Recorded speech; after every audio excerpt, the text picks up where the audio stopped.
বন্ধুরা, আরজিকর কাণ্ড নিয়ে কার্যত ফুঁসে উঠছে রাজ্য রাজনীতি। দল ও মত নির্বিশেষে শুভবুদ্ধি সম্পন্ন মানুষ কিন্তু রাস্তায় নেমে পড়েছে, এবং শুধুমাত্র রাস্তায় নামা নয়, এই বোধহয় প্রথম তৃণমূল কংগ্রেসের জামানায় তাদের শাসনকালে স্বয়ং মুখ্যমন্ত্রী তথা স্বাস্থ্যমন্ত্রী তথা পুলিশ মন্ত্রী মমতা বন্দ্যোপাধ্যায়ের পদত্যাগ চাইছে মানুষ। কিন্তু এই ঘটনা কি সত্যিই রাজ্য রাজনীতিতে কোনো ইম্প্যাক্ট ফেলবে? ফেলবে এই কারণেই মনে হচ্ছে, তার কারণ হচ্ছে এই ঘটনা নিয়ে অত্যন্ত সাবধানী পদক্ষেপ ফেলছে শাসক দল, এবং দেখানোর চেষ্টা করছে তারা এই ব্যাপারে কত উদার, এবং সেই জায়গা থেকে তদন্তের ব্যাপারে কোনো খামতি হবে না। কিন্তু সত্যিই কি তাই?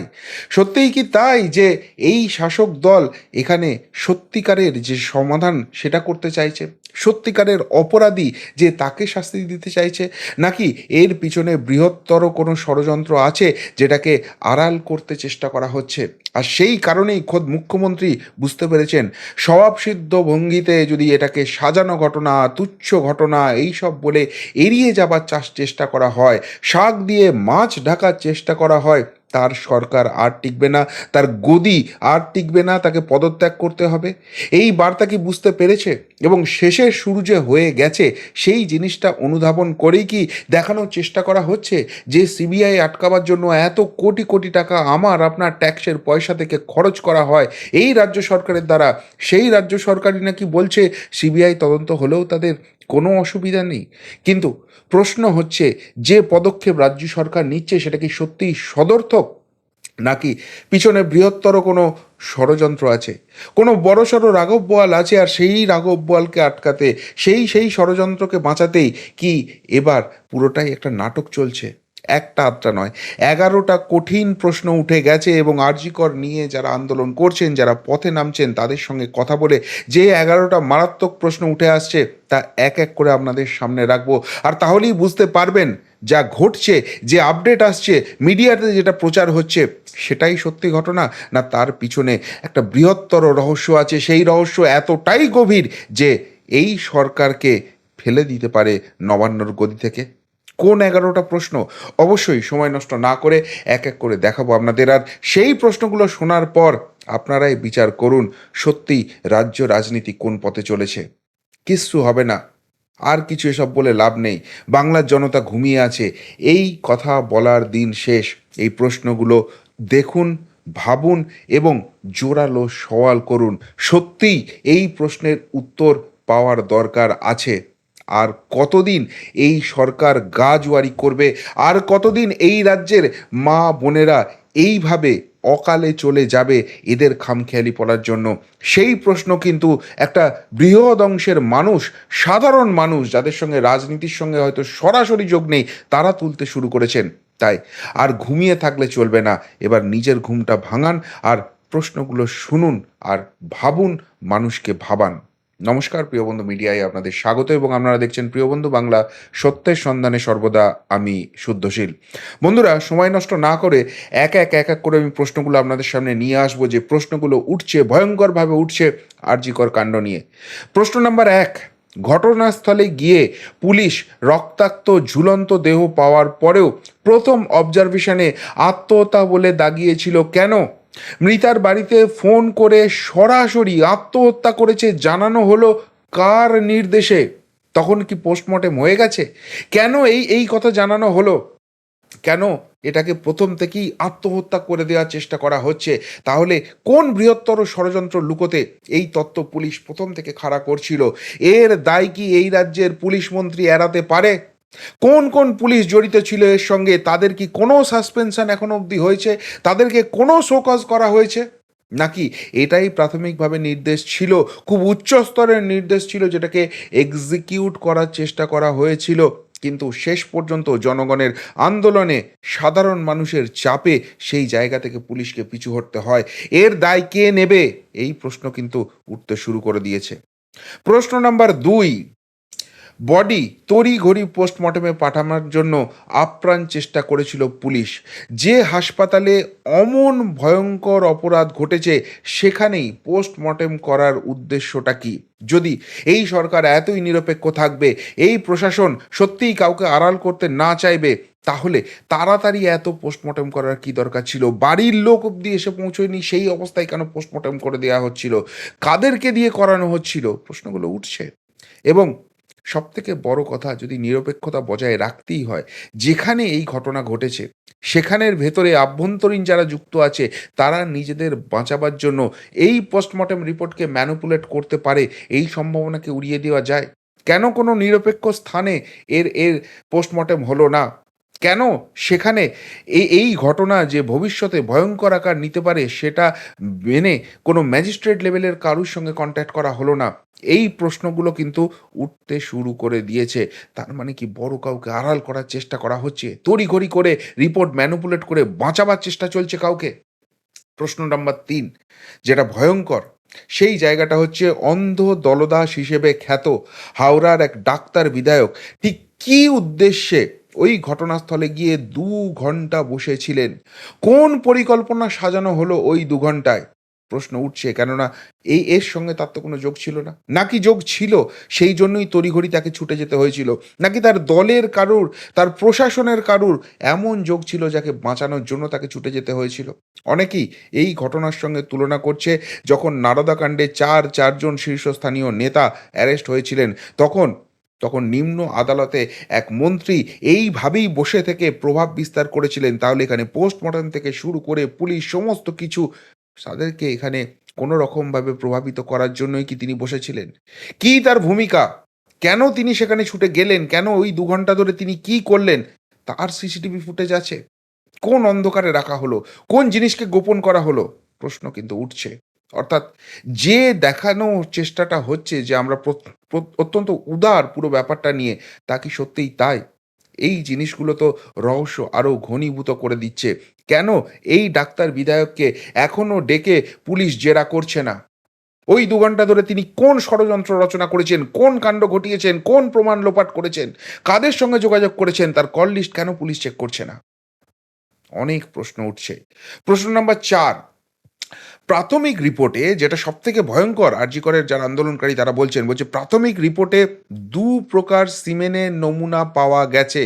সেক্ষেত্রে একজন ব্যক্তিকে ধরে দায় স্বীকার করেছে এমন প্রচার কেন করা হচ্ছে? কেন পূর্ণাঙ্গ পোস্টমর্টেম রিপোর্ট মিডিয়ার হাতে তুলে দেওয়া হচ্ছে না? যদি এতই সৎ হয়, কোনো কিছু লুকোবার নেই, যেটা মুখ্যমন্ত্রী খোদ বলছেন, তাহলে এখানেই তো সবথেকে বড় ভাঁওতাটা হয়ে রয়েছে। ২ রকম সিমেনের নমুনা মানে একাধিক ব্যক্তি সেখানে উপস্থিতি রয়েছে। এটা তো প্রাথমিক রিপোর্ট থেকেই স্পষ্ট হয়ে যাচ্ছে। অথচ সেটাকে গোপন করার চেষ্টা করা হচ্ছে কেন? কেন একজনকে ধরেই বলে দেওয়া হচ্ছে সে সব স্বীকার করে নিয়েছে? যে নৃশংস নির্মম অত্যাচার করে ধর্ষণ এবং খুনের ঘটনা ঘটানো হয়েছে, সে এত সহজে সমস্ত কিছু স্বীকার করে নিচ্ছে? তাহলে দ্বিতীয় যে ব্যক্তিটি ছিল, যার সিমেনের নমুনা পাওয়া গেছে, সেই ব্যক্তিটা কে? সে কত বড় রাঘব বোয়াল, কত বড় প্রভাবশালী, যে তার নাম সামনে এলে বা সে গ্রেপ্তার হলে পুরো সরকারটা টলে যেতে পারে, পুরো সরকারটা পড়ে যেতে পারে। আর তাই কি ধরে বেঁধে একজনকে নিয়ে এসে এই গল্প শোনানো হচ্ছে? প্রশ্ন নাম্বার ৫, সেমিনার হল খুব বড়, বেশি আসবাব নেই, যথেষ্ট বড় জায়গা।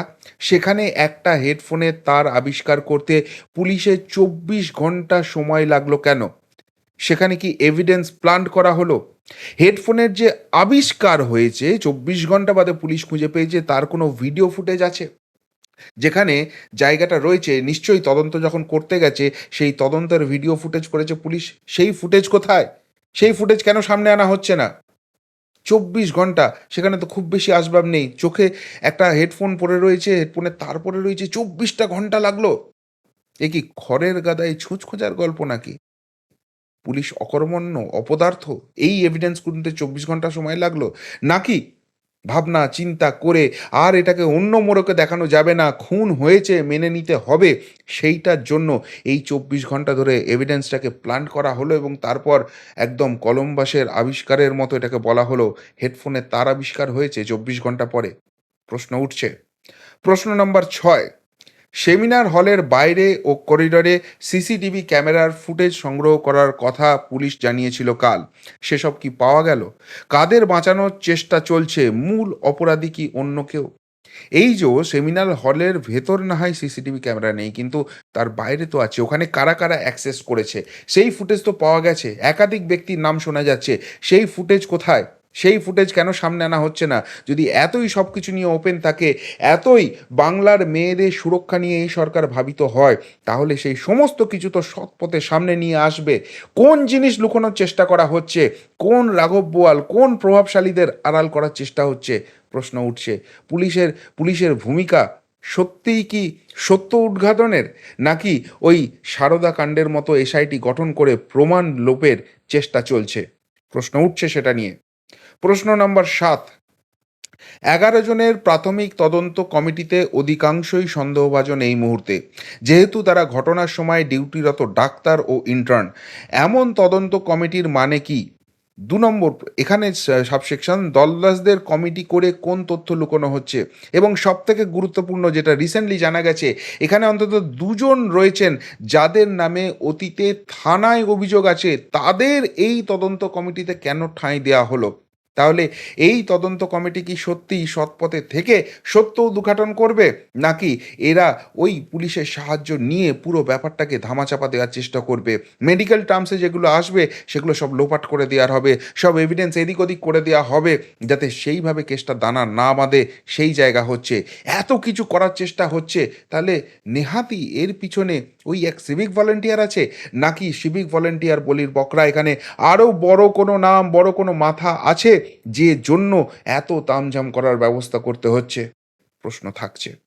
প্রশ্ন নাম্বার ৮, প্রিন্সিপাল অমন জঘন্য মিসোজিনিক মন্তব্য করার পরেও প্রশাসনের তরফ থেকে তাকে ক্লোজ করা হলো না কেন? আজকে তড়িঘড়ি সুপারকে সরানো হয়েছে, কিন্তু প্রিন্সিপাল কেন রয়ে গেছে?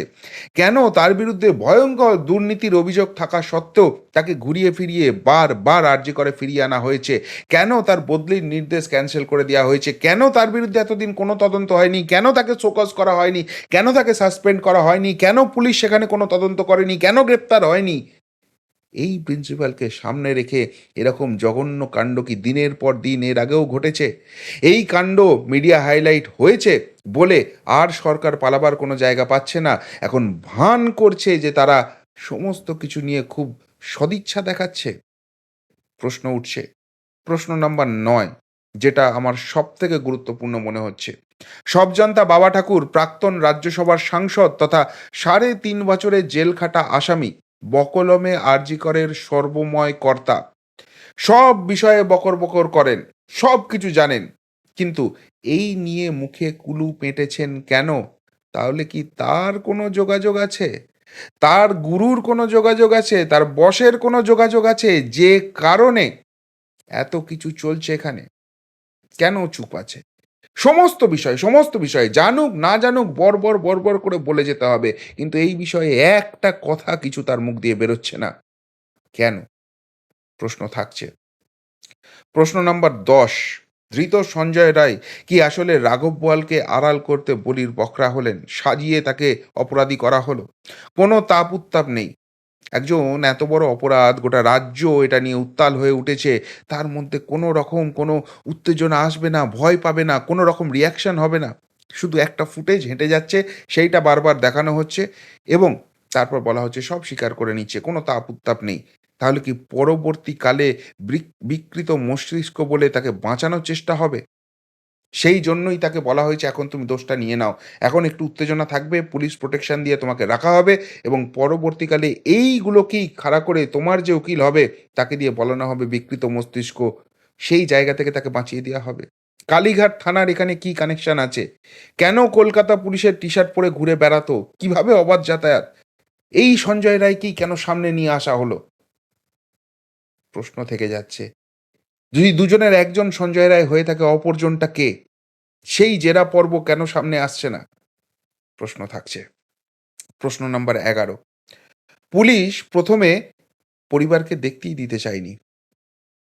যেটা নিয়ম হচ্ছে পোস্টমর্টেম কিছুতেই সূর্য ডোবার পর সন্ধে সময় করা যায় না, অথচ সন্ধেবেলাতেই তড়িঘড়ি তা করা হয়েছে।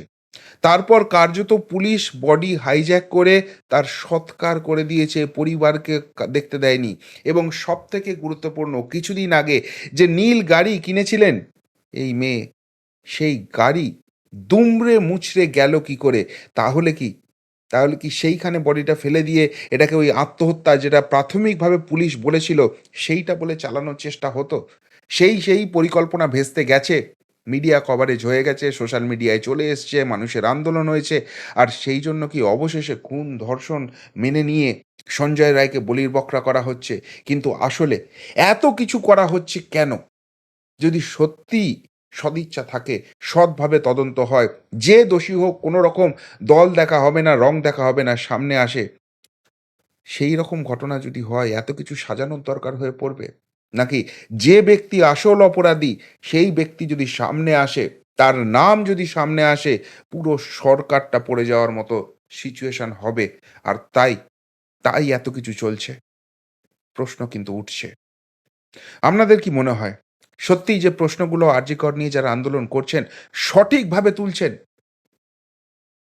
আর সরকার কি এই প্রশ্নের উত্তর দেয়া জায়গায় আছে? নাকি বড় কোনো ষড়যন্ত্র, সেইটাকে আড়াল করার জন্যই এই প্রশ্নগুলো সত্যিই সঠিকভাবে উঠছে? উত্তরটা অবশ্যই কমেন্ট বক্সে কমেন্ট করে জানাবেন। এখনকার মতো এখানেই শেষ করলাম। ফেরত আসছি নতুন প্রতিবেদন নিয়ে খুব তাড়াতাড়ি। ভালো থাকবেন, সাথে থাকবেন, পাশে থাকবেন। নমস্কার।